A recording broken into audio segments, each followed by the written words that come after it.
G'day, this is Captainoob, and this is the Archimedes 2 Finder.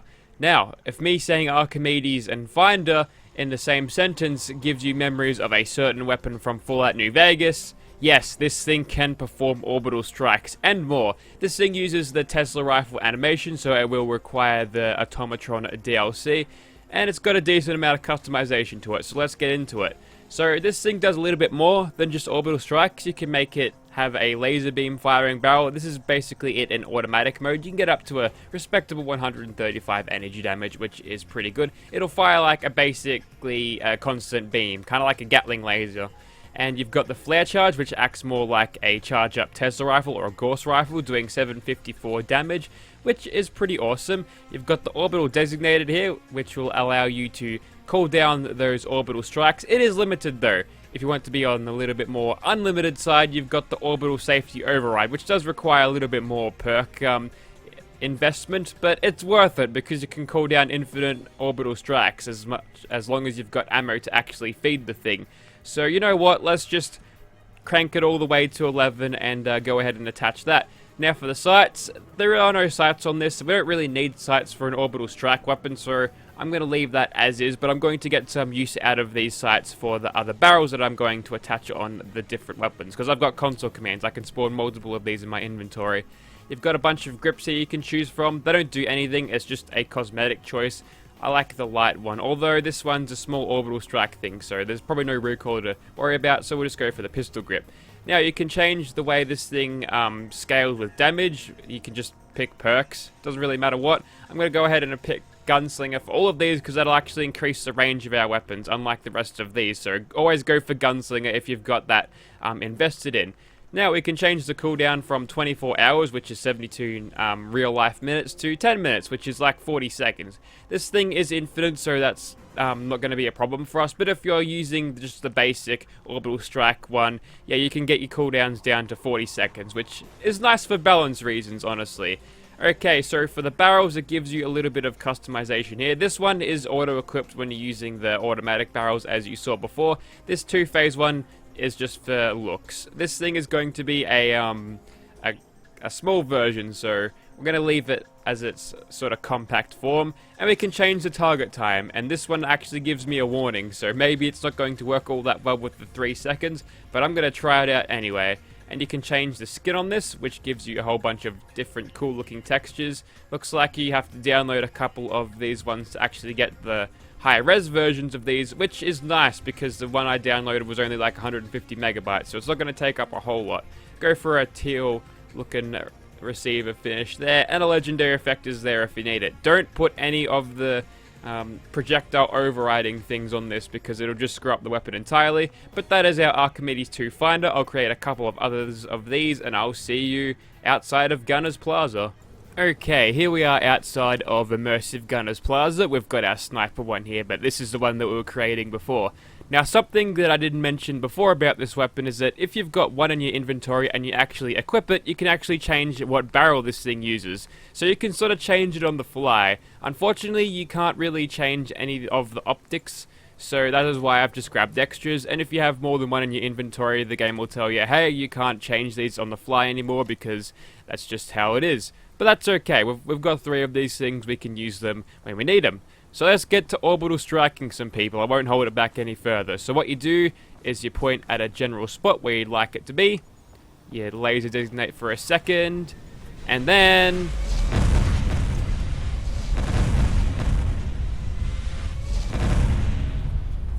that happens. Yeah, it's pretty awesome, eh? A perfect New Year's present for anyone who is familiar with this gun. So all you need to do is just point at things, wait for the orbital strike to come in, and yeah, let God do all the work. I'm calling it from God, not some satellite. It's God himself who is helping me out. Holy shit. This is absolutely destroying everyone. It's blinding though, because I think it uses... okay, this is time where I use a different receiver now. Alright, so this one is going to be our automatic one. So it's just a constant laser beam. No recoil on it, which I guess you could call realistic, but it's nice because it looks like the sunbeams, kind of like what Poseidon Energy would be. That's a different thing. I thought that was Poseidon for a second. Okay, let's bring out our orbital strike thing. We'll hit that little bit of thing there and see how it does. Yep. Yeah, that'll get him. We are running a little bit low on ammo. This thing does like to chew through its ammo, and how you craft the ammo and the weapon for that matter is you go on a chemistry workbench and you can find the solar cores that you need to power this. You can make them just with fusion cores. This is probably too close. Yes, you make them out of fusion cores, which are relatively common. If you're in late game, you can find them on vendors. You've got enough caps to sort of waste on all of those good things, so we'll go ahead and designate this corner.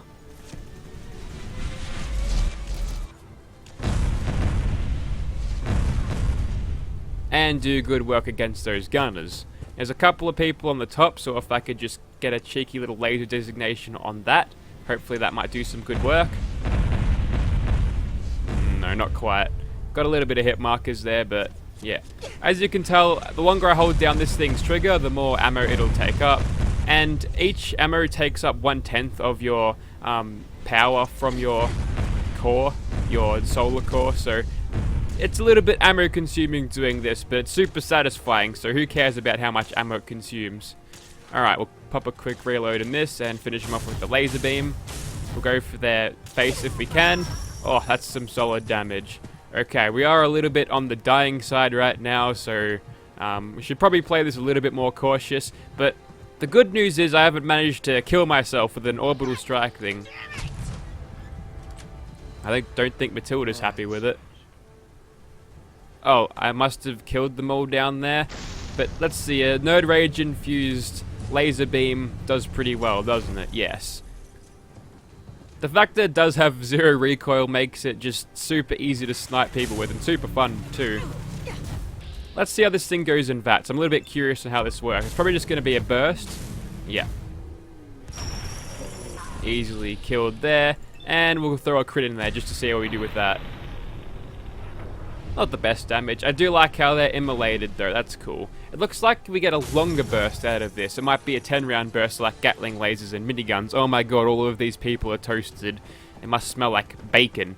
Okay, so that was it outside of Gunner's Plaza. I don't think we'll be able to use the orbital strike thing indoors, but I'm going to try anyway. But if we can't, we've also got a sniper one that I haven't quite used yet. Okay, here we are in Gunner's Plaza, and whilst we're in better lighting conditions than the rain outside, we'll take a look at this thing in third person. I really like how this thing has little bits of animation attached to it. I'm not sure if that's the word you'd say, but the glow maps and all of the cool wibbly stuff on it is awesome. This is our automatic one. Less going on with this, but it's nice. It's got the Institute paint on it, which works pretty well, and this is just the one to orbital strike people. So I'm actually kind of wondering whether we can perform these orbital strikes indoors. I think Archimedes can punch through roofs, couldn't it? Well, looks like you can. I kind of don't want to use this though. It feels like it's kind of dangerous, especially if I'm standing this close. Uh-oh, I'm going to go over here. Okay. I'm not going to do that again. I'm probably going to kill myself if I try that. Also, switching between these weapons causes the weapon that you switch to be unloaded, which is kind of annoying because you have to go through a reload animation if you want to switch on the fly. Let's go ahead and get some sniper gameplay in here though, because I've kind of put this one on the back burner so far. I haven't really done a lot with it. Even though it kind of looks the coolest with its cool like barrel, it's got the gap in the middle. Kind of like a laser musket, but cooler. So, pretty good damage on that Gunner conscript. I'm not really impressed that they were killed by this thing in one hit though. Those guys are really weak. So 864 damage I think that was. And less great damage against that one. Can I not charge this up? Like, I'm firing this like a Gauss rifle. I'm not hearing the weapon actually charge up properly. Oh, there's Captain Bridget. Well, I said I wasn't going to do another orbital strike, but I kind of want to do it for Captain Bridget. So, if you could just hold still for a second. Okay, I've designated it. Now I'm going to run.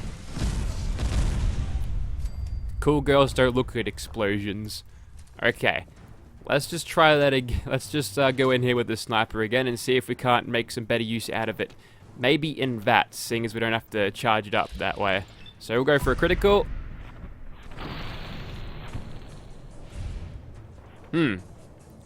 Odd. I'm going to try that again, and if this doesn't work, I think this thing is not working in VATS. Alright, so this barrel's a little bit glitched, that's fine. We'll switch back over to the automatic one. No, not that one. This one. And reload that. Luckily we've got the rapid reload perk, so we can actually get this thing shooting fast. Now I'm noticing this thing has quite the muzzle flash on it.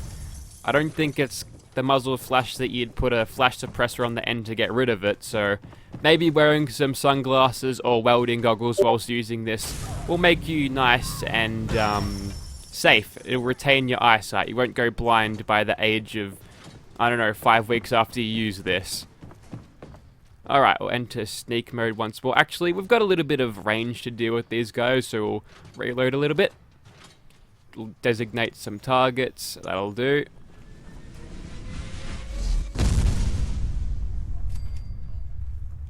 And I think we're basically clear for Gunner's Plaza. Yep, even the turrets are dead. I killed them probably when I was orbital striking Captain Bridget back there. So there you have it. You can use this thing indoors. It doesn't bust through like the roofs or anything. That wouldn't, like, that'd be too hard to code in. So it's a little bit immersion breaking and a little bit game breaking. But who cares? We're using orbital strikes. It's awesome. Righto, 2 things I want to know. 1, whether I can get sneak attack criticals with an orbital strike weapon, and 2, how fast does it kill Swan? So let's find out both of these.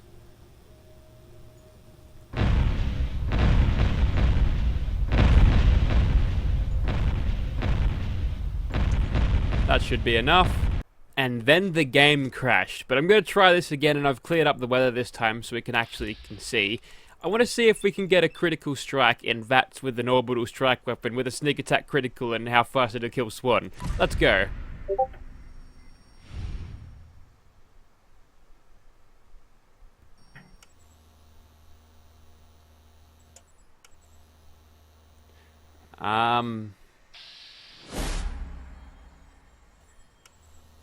Okay, he's aware of us. We're flashing a laser beam in his eyes. I think that might be making him mad. Okay, perhaps we don't use this thing in VATS. We'll just try to get him with this, and we'll just laser designate in front of him. I think that knocks him down, though.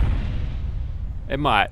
We'll just laser designate in front of him so he walks into the massive explosions. And we are in danger now, but hopefully we're enough away from him for him to actually die. Okay, not quite. I'm gonna run away. Keep running. He's mad, and we're blind. I can't see. Don't worry about that stagger. Just walk that one off. Oh, shit. I'm getting really bad stuttering problems. I think my computer's throttling a bit. It's like 40 degrees in my room right now. It's not good. There we go. We've managed to kill Swan pretty damn easily. Okay, so with Swan's smoldering corpse, I think I'm gonna call it a video there. So yeah, this thing was a ton of fun to use. There's heaps of innovation to this, heaps of really cool stuff. It works exactly like the thing back in Fallout New Vegas, which was awesome because that thing was really fun to use. I still haven't done a video on that weapon in Fallout New Vegas yet, but maybe I will in the future. So if you'd like to see this thing in your game, check out the description. I know for a fact it is on PC, for that is the platform I am playing on, but there might be a console port because Nero is usually good at sharing his great mods across multiple platforms. So I'll be on the lookout for that. If I find it, it'll be in the description. Thank you for watching, guys.